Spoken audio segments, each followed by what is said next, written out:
Oke, kita sekarang mendiskusikan tentang wahyu menurut Fazlur Rahman. Tadi pertanyaan Irsyad sebetulnya menarik. Itu kan juga sebetulnya nyambung dengan penjelasan saya minggu lalu ya. Soal qiraah sabah, soal sabatu ahruf.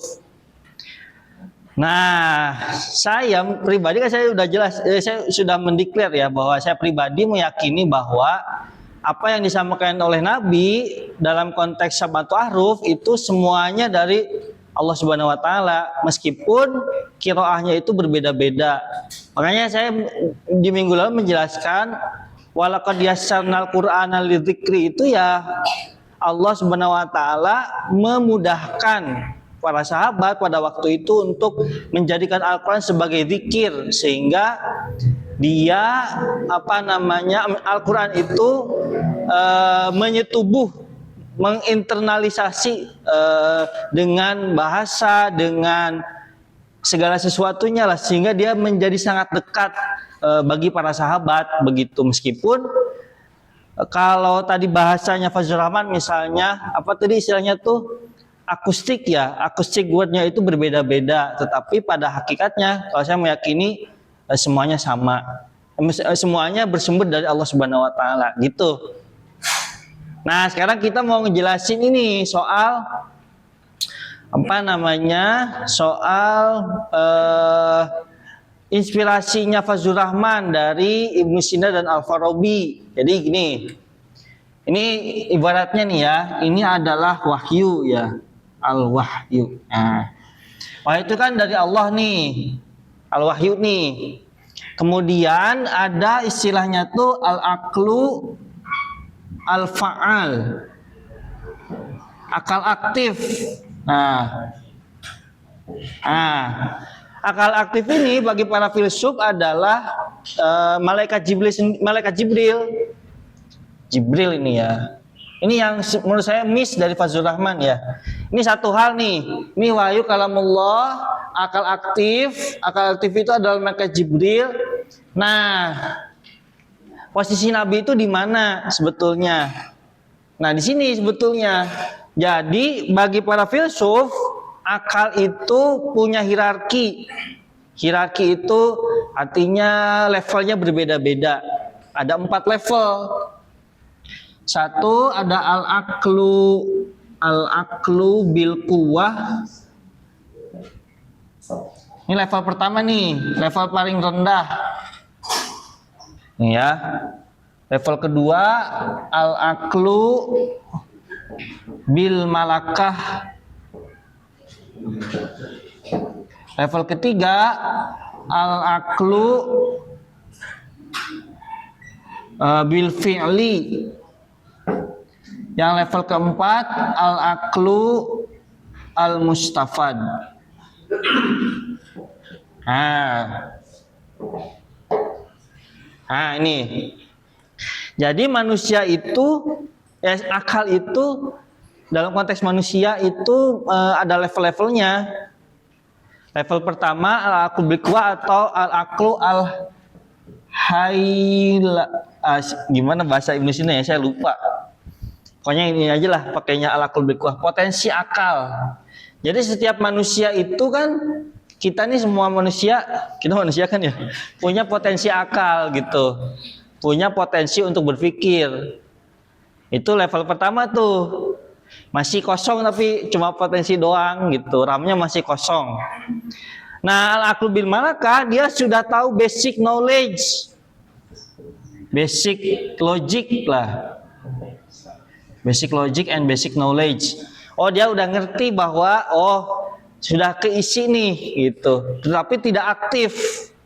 Nah, al-aqlu bil fi'li, dia akalnya itu sudah ya, dia sudah berperilaku sesuai dengan akal pikirannya. Jadi bertindak dengan berpikir gitu. Kalau al-aqlu bil fi'li ini sudah lumayan aktif, tapi beda ya. Aktifnya dengan al-aqlu al-fa'al. Nah, al-aqlu al-mustafad inilah yang akal tertinggi. Acquire intellect. Akal ini ya akal yang sudah mampu menerima,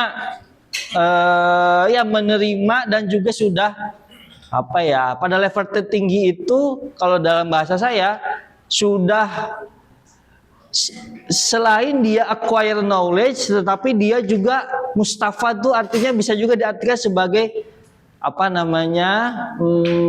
diambil manfaatnya oleh orang lain. Nah, ini adalah puncak tertinggi akal. Yang dalam konteks Nabi itu ada tiga. Dalam konteks Nabi itu ada tiga unsur. Tiga unsur di sini ya. Satu, al-quwwah al-aqliyah. Dua, al-quwwah al-mutakhayyilah. Yang ketiga, al-quwwah al-muta'assirah.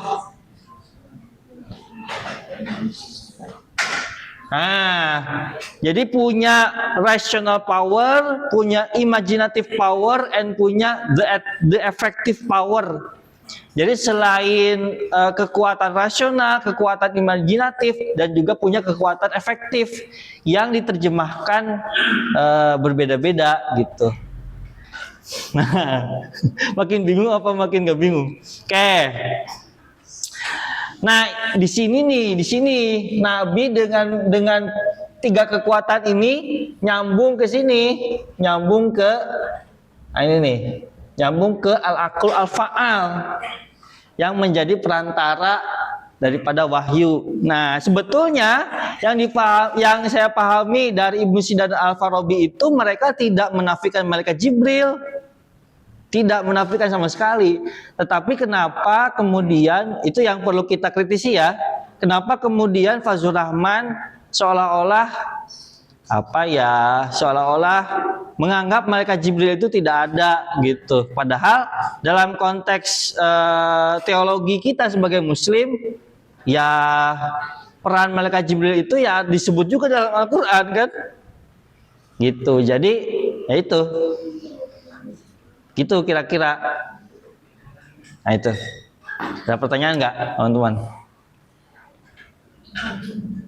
Oke, silakan. Pemikiran-pemikirannya Allah konsekuan Jibril kan lebih mendominasi akal. Nah, sebenarnya faktor apa yang melatar belakangi titik pemikirannya Fazlur Rahman sampai bisa mempunyai seperti itu? Oke, baik.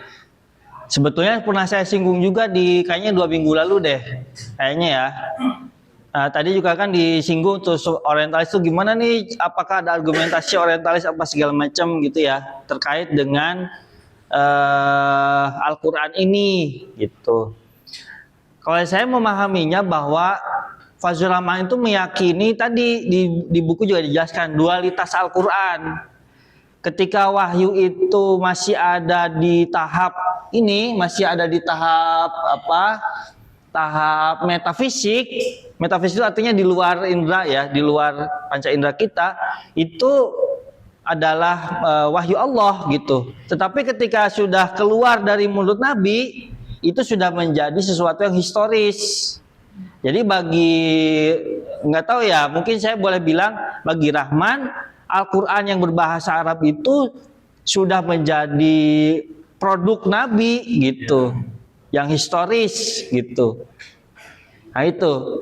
Nah, apakah kemudian gimana sih orientalis bla bla bla bla? Ya memang orientalisme ya, tidak meyakini Al-Quran sebagai mujizat. Al-Quran adalah ya teks historis saja, teks historis yang muncul di abad ke-7 Masehi di Jazirah Arab. Nah, itu yang mereka teliti. Mereka tidak peduli dengan bagaimana keyakinan ini, nggak peduli. Apa yang empiris, apa yang bisa dilihat, apa yang bisa diteliti dari fenomena Al-Quran, itu yang mereka lihat sebetulnya. Dan dalam konteks akademik itu juga yang sebetulnya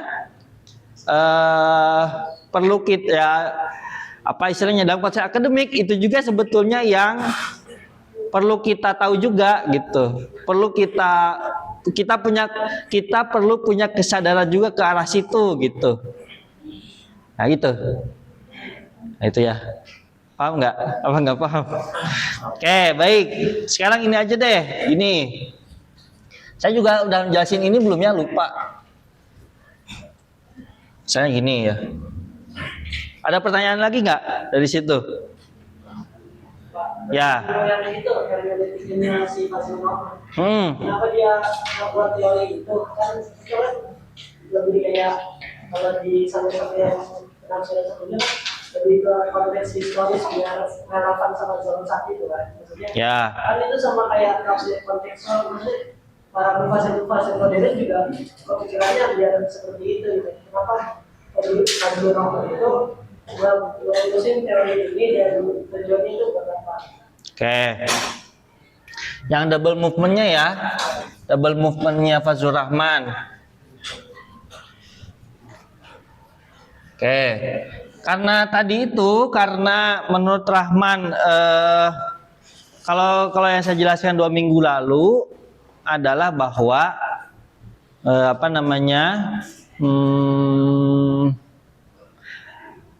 apa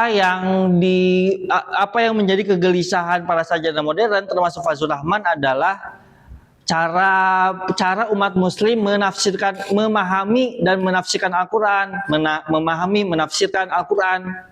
Nah, bagi sarjana modern termasuk Fazlur Rahman, memahami Al-Qur'an itu tidak bisa literal, tidak bisa tekstual.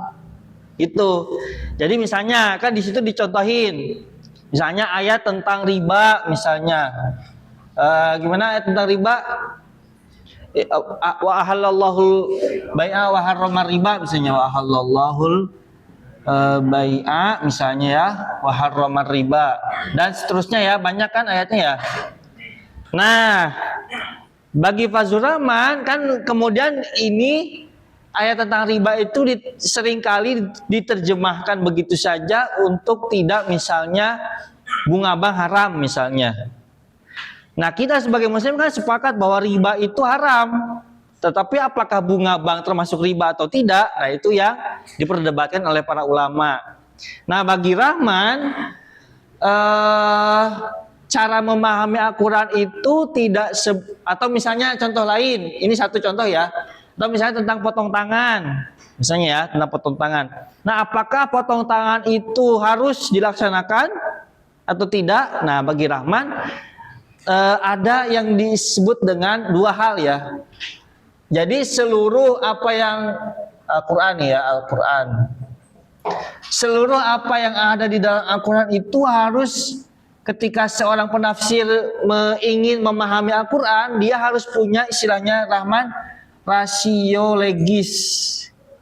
Rasio legis itu adalah rasionalitas tertinggi, kira-kira apa sih maksud dari Al-Quran itu. Kemudian dia mencari istilahnya tuh moral value. Moral value-nya apa sih gitu. Sehingga ada double movement. Ada double movement tuh konteks diturunkan Al-Quran, ada konteks masa kini seperti apa.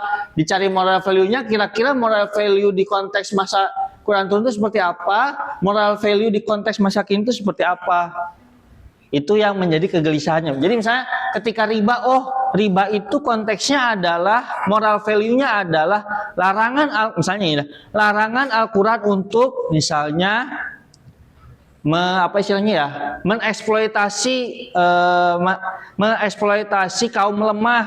Kan pada masa itu orang-orang kaya yang sangat kaya itu mengeksploitasi utang piutang sehingga si orang itu bahkan sampai menjadi budak misalnya karena utang piutang itu. Nah, makanya Al-Quran melarang itu. Nah, apakah misalnya konteks modern sama seperti itu? Yang konteks modern kan orang berhutang tuh orang-orang kaya yang bisa punya akses ke bank, kemudian bisa minjem duit kan orang kaya. Orang-orang miskin mana bisa meminjam ke bank misalnya. Nah, berbeda konteks dan berbeda moral value menurut Fazlur Rahman. Gitu, paham nggak, Alif? Nah, itu. Nah, gitu ya. Jadi dia Fazlur Rahman itu ngambilnya moral value dari setiap ayat. Ya, ya, rasio legis dan moral value. Sebelum ya itu, untuk melihat itu kemudian kan ada double movement, ada konteks historis pada masa pewahyuan, ada konektor konteks, ada konteks yang relevan di masa kini gitu. Secara umum kayak gitu ya. Oke. Ya.